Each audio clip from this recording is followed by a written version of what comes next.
Alors, bonjour les mamans. Aujourd'hui, nous sommes avec Cécile Amiel de leomelrose.com. Mhm. Cécile est spécialisée dans Dans le la jeu. parentalité ludique. Voilà. Alors, Cécile, qu'est-ce que l'on peut faire avec un tout petit? Oui. Alors c'est vrai qu'on peut se dire que le jeu c'est réservé, enfin le jeu, une manière de communiquer un peu ludique avec nos enfants, on peut se dire que c'est réservé à des enfants plus grands et que les bébés, on va pouvoir effectivement les distraire avec des petits jeux où on peut mordre dedans, etc.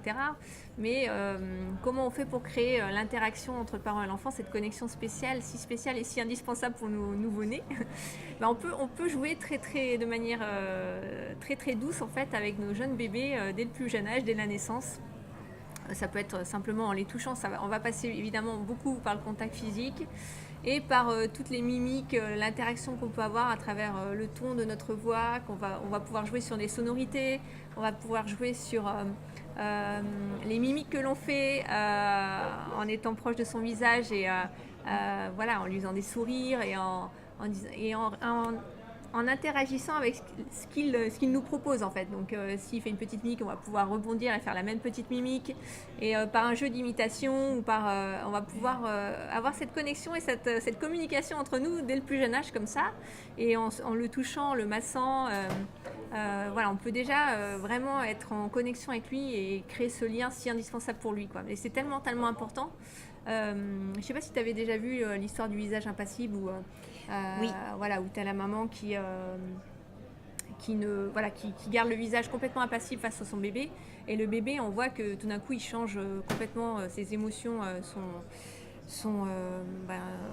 voilà, il se retrouve dans un état de tristesse et vraiment, ça devient dramatique pour lui, à tel point qu'il se met vraiment à pleurer et à faire une crise d'angoisse et de peur, quoi, parce que sa maman, il voit plus son visage interagir avec lui et elle est complètement impassible.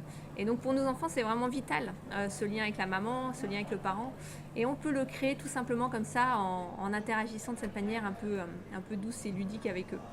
C'est vrai que j'ai beaucoup de parents qui demandent des fois qu'est-ce que les enfants comprennent, quel est le niveau d'interaction qu'on peut avoir avec Mm. eux. Donc c'est beaucoup dans le toucher, le C'est beaucoup dans le regard. toucher, ouais, c'est ça, c'est le regard, le toucher, le son de notre voix, le ton de notre voix sur lequel on va pouvoir jouer, on va pouvoir lui chanter des choses un peu douces. Mais voilà, c'est vraiment tout subtil et à la fois on est très proche de lui et on va pouvoir communiquer de cette façon, quoi. C'est déjà finalement instaurer une relation de jeu à travers C'est ça. ça, c'est instaurer D'accord. une relation de jeu. Et le jeu, c'est vraiment le langage des enfants. Euh, Oh oui. c'est celui qu'ils comprennent, c'est celui on communique directement de cerveau limbique à cerveau limbique à travers le jeu. Et du coup, on est dans l'émotionnel et dans cette connexion, dans ce lien qui est vital pour nos enfants, quoi. Oui, et donc tout des choses extrêmement simples. Des choses Tu sais, des extrêmement fois, j'ai des simples. parents qui me demandent est-ce que je dois déjà lui faire écouter de la musique classique ou est-ce que je Oui, dois oui. déjà lui raconter des histoires. Mais en fait, tu expliques vraiment que c'est des choses Des choses à basiques, sa simples, portée, en à sa fait. portée, voilà. Après, on peut le stimuler de temps en temps et faire des choses un peu plus avec des artifices extérieurs, pourquoi pas. Mais je veux dire, un bébé, il a surtout besoin essentiellement de cette connexion. Et même l'enfant plus tard a besoin de cette connexion avec nous. Et souvent, on veut lui acheter plein de jouets extérieurs, etc., des choses matérielles dont il n'a pas vraiment besoin. D'ailleurs, on s'en rend compte parce que si vous achetez un jouet à un enfant, très vite, il va s'en lasser, en fait. Il va le Oui, laisser de côté, alors que nous, son jouet préféré, c'est nous, en fait. donc tu ne recommandes pas forcément des jeux sophistiqués dès le départ. Non, non, non. Déjà, un jouet, il devrait avoir une seule fonction et pas être multifonction avec des sonorités électroniques, etc. Un jeu, il doit permettre à l'enfant, en fait, ça peut être des jeux en bois, des jeux de construction, des jeux comme ça, qui permet bah, de le rendre actif dans le jeu et non pas passif, en fait. Qui puisse faire fonctionner sa C'est créativité, ça. Il apprend son en jouant. imagination. Ouais, exactement, exactement. Et donc un jouet, il devrait avoir qu'une seule fonction et être le plus simple possible pour permettre à l'enfant. Et c'est pour ça d'ailleurs que des fois, on va donner un bouchon de bouteille de lait ou autre à notre enfant et il va tout de suite s'en servir pour faire des choses incroyables, faire des jeux de construction avec ou autre. Parce que lui-même, ben, voilà, il a ces idées-là qui lui viennent et c'est amplement suffisant pour lui permettre de développer sa créativité, de trouver des solutions et de faire plein de choses rigolotes avec, quoi.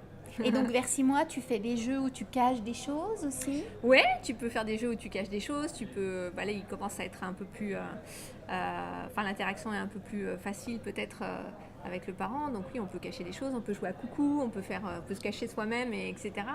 Et ça, c'est des jeux qui créent la connexion. Et c'est vraiment, encore une fois, c'est la chose la plus fondamentale.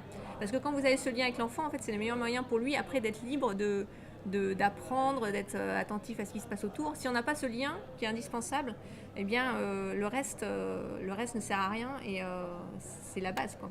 C'est la base, en fait, d'être en interaction avec son enfant de manière ludique. C'est ça. C'est très important. Et quels sont les jeux que tu proposes après quand l'enfant commence à marcher? Alors, il y a plein de jeux. Déjà, il y a des phases en fait dans le développement de l'enfant où par exemple il va commencer à jeter des choses, etc. Et donc on peut par le jeu détourner ça. Son besoin de jeter, il est là, son besoin de lancer, d'expérimenter, d'explorer. Qu'est-ce qui se passe quand je jette quelque chose? Il le répète encore et encore. Nous, ça peut nous énerver parce que c'est un truc auquel on tenait, etc. Mais on peut très bien utiliser cette envie de jeter des choses et d'expérimenter en prenant des peluches, en lui mettant un endroit où il peut les jeter, de manière, ça peut être en haut de l'escalier, il les jette par-dessus la barrière ou autre, ou ça peut être dans un seau, ou ça peut être, voilà, on va lui donner des balles en mousse ou des choses qu'il peut jeter, où il peut s'amuser à faire ça et il va le faire avec des jouets qu'on lui a transmis. Donc, et c'est un besoin pour lui, encore une fois. Ça, c'est un besoin d'explorer. Et donc, plutôt que de lui prendre les mains et lui dire non, on fait pas ça, et tout de suite d'être dans l'opposition, eh ben, on va lui permettre de faire ça dans un contexte sécurisé et où il peut s'amuser et s'en donner à cœur joie, quoi. C'est intéressant ce que tu dis parce que quand on comprend quels sont les besoins et les phases d'évolution du bébé, eh ben, ça permet de s'adapter. Complètement. Et sinon, c'est vrai que c'est les objets qui sont sur la table qui sont jetés. C'est ça.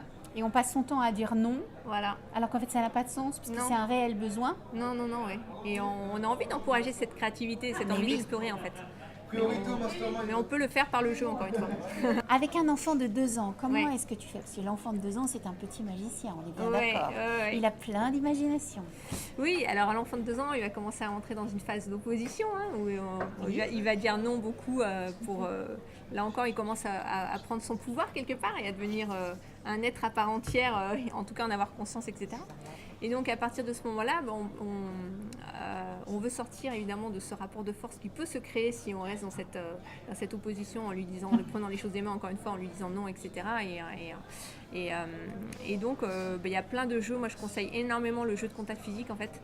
Parce que le jeu de contact physique, c'est encore une fois ce qui va créer le lien avec l'enfant. Et tout ce qui va pousser l'enfant à rire à gorge déployée, c'est des jeux géniaux parce qu'à cet âge-là, en fait, ils vivent beaucoup de petits stress toute la journée en fait. Ils sont chez la nounou.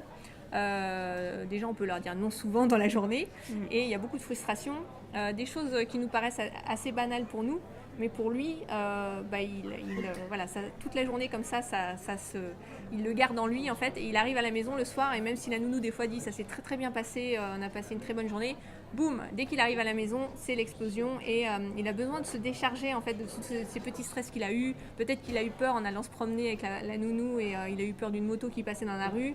On lui a dit les grands garçons ne pleurent pas, donc il a ravalé ses larmes. Peut-être qu'il a eu peur d'une tondeuse à gazon. Peut-être que le petit garçon qui était avec lui chez la nounou ou à la crèche, il a piqué son jouet et puis voilà. Et puis toutes ces petites choses, ces petites frustrations et ces petits stress de la journée s'accumulent et à la fin de la journée, boum, il a besoin, dès qu'il est avec le parent qui est le référent affectif en fait, et il va pouvoir se lâcher quelque part, enlever le masque et puis il a besoin en fait d'éliminer tout ce stress. Et le meilleur moyen d'éliminer ce stress sainement, c'est de jouer avec lui. Il y a des jeux de contact physique par exemple, mais tout doux, on peut jouer à un jeu, par exemple moi j'aime bien le jeu du rouleau, j'appelle ça le rouleau de printemps. Donc on va se mettre sur le lit avec lui, puis on va le prendre dans les bras, puis on va rouler éventuellement dans le drap ou la couette, en laissant évidemment dépasser la tête, mais et puis se rouler dans l'autre sens et ça va le faire rire. On va jouer à cache-cache et plus on va lui donner le pouvoir dans le jeu, dans le sens où on inverse un peu les rôles et on va faire en sorte qu'il prenne le pouvoir encore une fois et se réparer de toutes ces petites frustrations qu'il a eues dans la journée. Par exemple en se laissant attraper quand il nous court après et qu'on fait semblant, on trébuche et puis on dit ah tu m'as encore eu, et là il va rigoler à gorge déployée et il va se libérer de tous ces stress de la journée sainement en rigolant et voilà, et puis la relation et la connexion est là et c'est comme ça que par la suite c'est beaucoup plus facile, il y a beaucoup moins d'opposition et ça facilite vraiment la relation quoi. Et le quotidien dans les tâches du quotidien.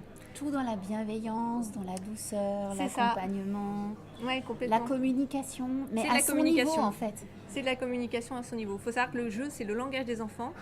Et donc c'est se mettre à sa portée, entrer dans son monde en fait, dans une bulle de jeu. Quand on est dans la bulle de jeu, on est vraiment dans un espace de sécurité pour l'enfant où il est libre d'exprimer tout ce qu'il a exprimé en fait. Et donc c'est la manière la plus saine et la plus simple pour lui de nous raconter quelque part sa journée aussi. D'une idée. Un enfant de cet âge-là, il ne va pas nous raconter sa journée en disant « Ah oui, mais il y a le petit Mathieu qui m'a piqué mon camion dans le bac à sable. » Non, il ne va pas nous dire ça en fait. Et en l'invitant dans le jeu et en lui laissant faire ce qu'il a envie de nous montrer aussi, c'est ce qui permet à sa façon de raconter la journée en fait. Et peut-être qu'il va nous prendre des mains le jouet pour se réparer de ce qui s'est passé dans la journée. Et nous, on va dire « Mais pourquoi tu fais ça ?» Enfin, on ne va pas comprendre en fait. Mais lui, c'est peut-être de rejouer la scène, ça va lui permettre de se réparer de ça en fait. Oui, parce que tout est encore dans l'émotionnel. Complètement. Donc on ne peut pas expliquer les choses en fait, il faut Ouais. les vivre avec lui. Oui, complètement. Ouais. Ouais. Donc c'est pour ça que c'est passionnant. Mais bien sûr que c'est passionnant et on voit que tu es passionnée, Cécile. Oui, parce que en fait, ça me touche parce que je vois tellement de parents et d'enfants être dans la tension et dans les conflits, etc. pour des choses qui n'en valent pas la peine en fait. Non. Et pour des choses qui peuvent se réparer tellement facilement à cet âge-là, c'est tellement facile. Et si on est dans cet engrenage positif-là et qu'on est dans cette répétition-là tous les jours avec eux, eh bien quand ils sont plus grands, c'est fingers in the nose, quoi. C'est-à-dire qu'on n'a pas on rentre plus on n'est plus dans l'escalade et dans le rapport de force dans lequel on peut entrer des fois avec des enfants plus âgés. Et là, ça devient plus compliqué parce que, en fait, on est dans l'escalade, quoi. Oui, en fait, faut pas tout mettre au niveau intellectuel, dans l'explication, le refus. Il ne faut pas essayer de tout... Non. On est beaucoup dans le verbal, nous les parents. Et c'est trop pour les enfants. Mais oui, parce qu'on pense qu'à partir du moment où ils parlent avec des mots qu'on peut utiliser en tant qu'adulte, on a l'impression que c'est des mini-adultes. Et c'est pas du tout le cas, puisqu'encore une fois, leur cerveau n'est pas encore développé au niveau du rationnel et du néocortex. Donc on est vraiment... le mieux, c'est de communiquer de façon non verbale avec eux. Donc c'est encore une fois le contact physique, c'est provoquer le rire, amplifier, jouer de manière théâtrale, parfois un peu loufoque, tout ce qu'on fait avec eux, et ça va vraiment permettre de faciliter le quotidien. Et en plus, ça crée des souvenirs merveilleux entre parents et enfants, quoi. Oui, et puis il faut en profiter parce que les enfants grandissent tellement vite qu'en fait, il faut vraiment en profiter. C'est des moments extraordinaires. Oui, exactement. Donc, on vous encourage à jouer, vous l'avez compris, avec vos enfants. Et donc, Cécile, toi, tu as un programme pour accompagner les jeunes parents. Oui, j'accompagne les parents de l'âge de 1 an, enfin des enfants de l'âge de 1 an à 10-11 ans.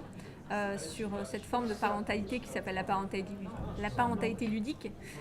Donc il y a un programme qui s'appelle Opération Coopération et un programme qui s'appelle Parents et enfants zen. Donc sur ces deux programmes, en fait, on parle de toutes ces situations avec plein d'idées de jeux pour faciliter le quotidien. Donc ça va depuis comment faciliter le fait d'aller au bain, d'aller au lit, de se lever le matin, de s'habiller, etc. De faire les devoirs quand ils sont un peu plus grands. Et puis comment désamorcer les crises de colère, comment gérer les situations quand un enfant tape, quand un enfant mord. C'est très vaste. On peut traiter toutes sortes de problèmes avec la parentalité ludique. On a plein d'outils pour ça. Il faut savoir que c'est quelque chose qui existe aux États-Unis. Il y a de la thérapie par le jeu. Donc il y a des psychothérapeutes qui sont formés là-dessus. Et moi, je me suis formée sur ce thème-là. Donc je vous invite vraiment à pratiquer. Ah oui, c'est vraiment très intéressant. Ouais. Et à mon sens, ça doit apporter énormément de choses. Parce qu'en fait, on a tous des enfants qui font des crises à un moment donné, des enfants qui ne veulent pas aller dans le bain, qui quand ils y sont, ne veulent plus en sortir. C'est ça. Donc en fait, c'est difficile. On a l'impression d'être des mauvais parents, de ne pas savoir faire. Ouais. Et par le jeu, ça permet vraiment de dénouer. Ça transforme. Et je vois en quelques jours seulement, on peut arriver à une transformation vraiment complète de l'ambiance dans la maison, en fait. Parce qu'on sait combien ça peut cristalliser aussi des tensions dans le couple, quand il y a des oppositions fréquentes, etc. Alors que ça peut se transformer en quelques jours quand on est formé, qu'on applique les méthodes qui fonctionnent, quoi. Oui, plutôt que de dire attention, quand papa rentre ce soir, je vais lui dire que tu n'étais pas sage, qui ne fonctionne pas. Non. En plus, c'est pas le rôle que le père peut prendre en rentrant non plus. Oui, c'est ça. Enfin, ça peut fonctionner à très très court terme, dans le sens où l'enfant va avoir peur. Oui. Mais on ne veut pas baser notre relation sur la peur, parce que tout le monde va y perdre au final. Donc, ce qu'on veut, c'est baser notre relation sur l'amour. Et pour ça, le jeu est le meilleur allié, votre meilleur allié. Donc, comme vous l'avez compris, Cécile Amiel est une vraie ressource en matière d'accompagnement des tout-petits et de jeu. Vous retrouverez le lien vers son site en bas de cette vidéo. Et puis, merci Cécile. Merci à toi Katia. Et à très bientôt. Au revoir. Au revoir.